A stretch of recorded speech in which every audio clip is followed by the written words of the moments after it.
head of Australia's spy agency has warned that foreign interference and espionage have reached unprecedented levels and are costing Australia billions of dollars. Mike Burgess also spoke about the head-spinning complacency by some public officials about overseas threats. Chris Taylor is head of ASPI's Statecraft and Intelligence Policy Centre and is a former national security official. Chris, welcome to you. G'day, Ros. Hi there. So overall, what did you make of Mike Burgess's speech? I think this was an enormously important speech and an enormously important report too that was put out by the Australian Institute of Criminology. By being able to quantify the actual cost that applies to Australia from espionage, I think gives us that really good foundation for understanding the nature of the problem and also for understanding just the kinds of responses that the community more broadly and not just government should have. He says there's been a notable increase in threat and interference activity. Chris, is Australia becoming a bigger target or an easier target for overseas players? I think there's no doubt that Australia is more of a target for foreign intelligence services than it was even during the Cold War. In a way, the kinds of really big picture moves in terms of international contests and competition and power relations mean that the Indo-Pacific is at the real centre of that contest, and Australia is at the centre of that. So there's no surprise that foreign intelligence services are more interested in Australia than they might have been in the 1950s and 1960s.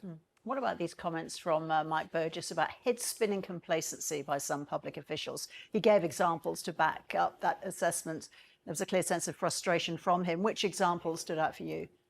So being able to point out that there was, trade officials who were blasé about the possible Chinese intelligence service interest in Australia's trade policy, people and negotiations, that seemed remarkable, given that that's just the kind of bread and butter for Chinese intelligence.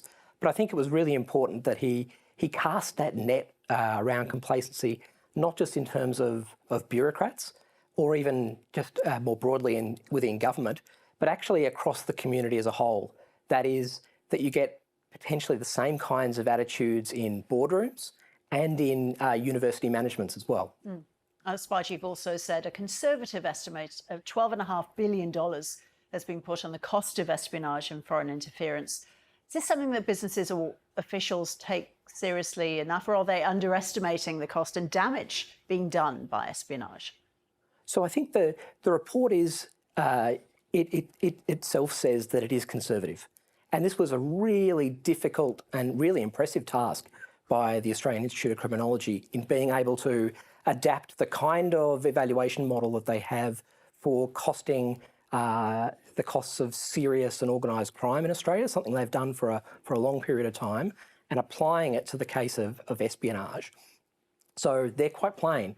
They've been very conservative in the way that they've tried to calculate this direct cost. And the really interesting thing is that they adapted their model to also include what they've called prevented costs.